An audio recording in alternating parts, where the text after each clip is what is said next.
So now cutting the stencils is a whole different monster in itself, because these are a little bit thicker. They're about 0.35 millimeter.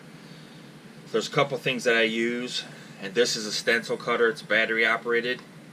It's got a nice tip right there. You can put that in and pull it away and it'll melt the stencils. So this is what I usually use for my thin lines. So I cut all those thin lines, but you still have to clean them up. And what I use is a Frisk style X-Acto knife. But you have to really make sure that that blade is sharp, because once it dulls out, you're kind of done. Now there's a certain way to cut these with the X-Acto knife, because if you don't do it right, then you're going to end up you know, cutting your fingers, getting yourself, and having a hard time. So what we will do is we will go ahead and decide what pattern we want to do.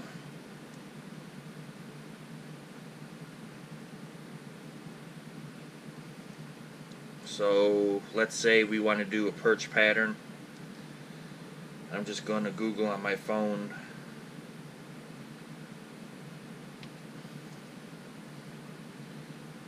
perch lures.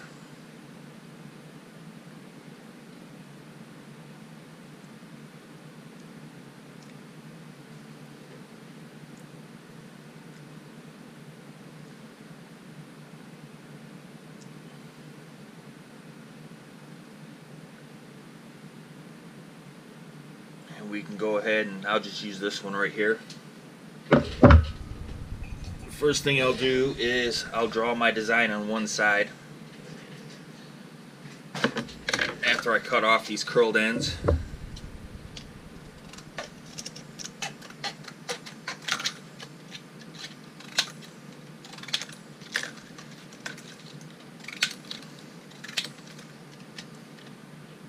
Just be careful cutting where the seams are, where they melted, because they will crack, and sometimes it's hard to cut. Nice thing about having the cell phone is you can put the bait almost exactly the same size of the lure you can draw. So what I think I'm going to do here is I'm going to run this one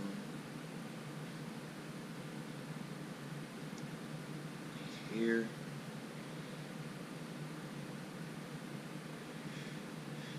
Two, three, four,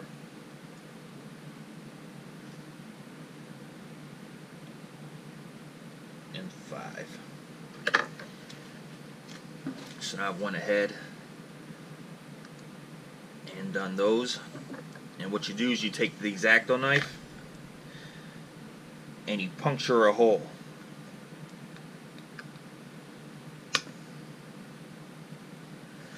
So once you puncture the hole, if the plastic's too hard for you to be able to do your design by pulling, you use a sawing motion coming in and out.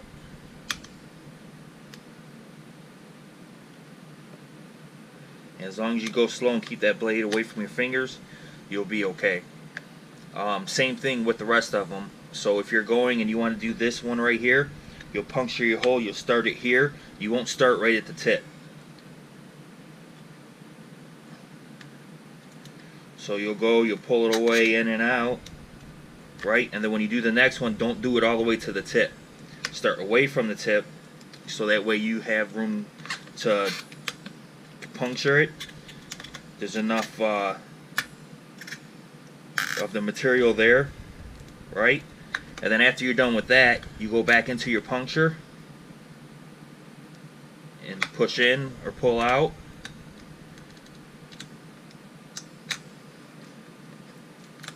And then you can finish the cut, right? So these are usually always the easiest at the top. I just take, push in, puncture it, and just push it across. Do the other way to get the cut, and there you go. That piece is right out. So I'll go ahead and I'll cut the rest of these out real quick.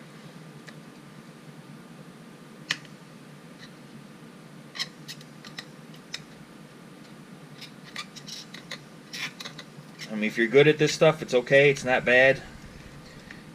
If you're worried about doing this stuff and it's just not your thing, there's a guy that makes 3D stencils. His name is Jonas Summers, and he makes some really good 3D stencils. And all you have to do is clip them on each side of the lure, paint it, pull it off, and I mean, it's really great. He came up with a really good concept with that. So, but if you're poor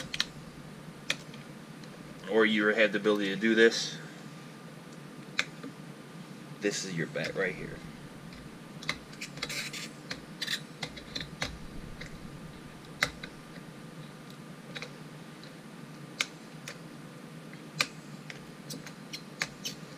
And again, you have to make sure that your blade is sharp, because when you get to these points here where everything's flexing like that,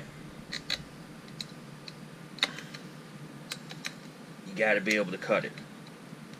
If not, you'll just be ripping the plastic.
I know other guys have said that you can use milk cartons to make the stencils.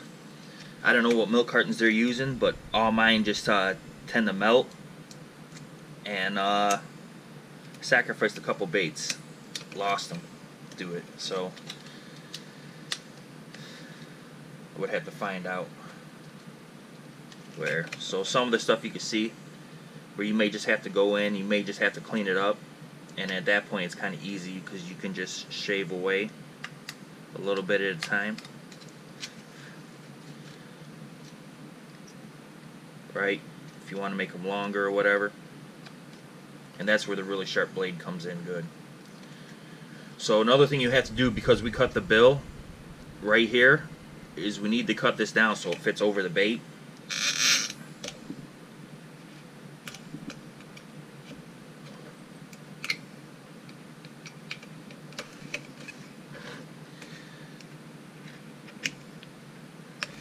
Once I got that down, I'll hit it with the scissors.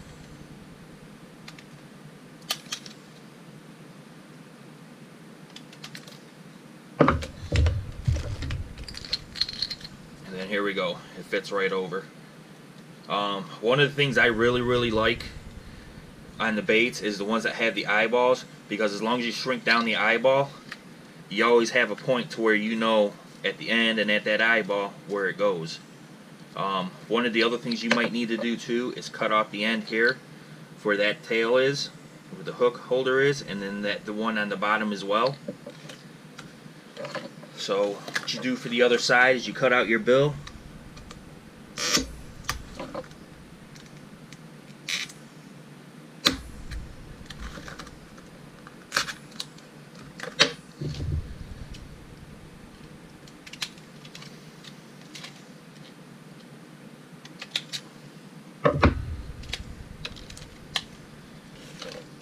Put your one on your one side of the bait, put your other on the other side of the bait, and then you can look down and see where those stripes are, and then you know where to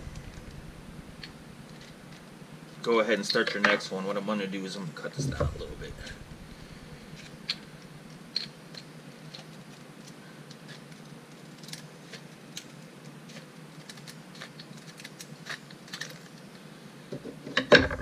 There we go. Now I know where to start the other ones, right? So I'm going to start that one there, this one there, this one here, here, here, here.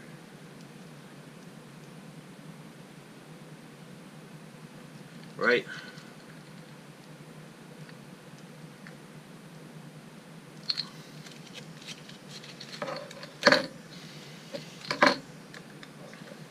And the other thing too is when you get them and you do a whole bunch of them, when you go to cut these lines out, you can stack them and then mark your lines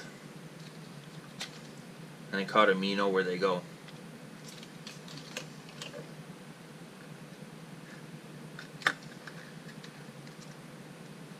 So once the last part would be left is to go ahead and cut the other side, and I'm not going to bore you guys with that. The same thing can be done when you go to do the gills.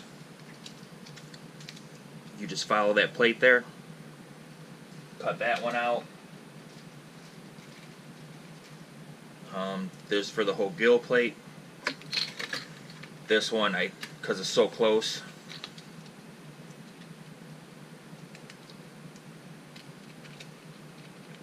so if I did it on the right side. Right, so that would be the gill plate there.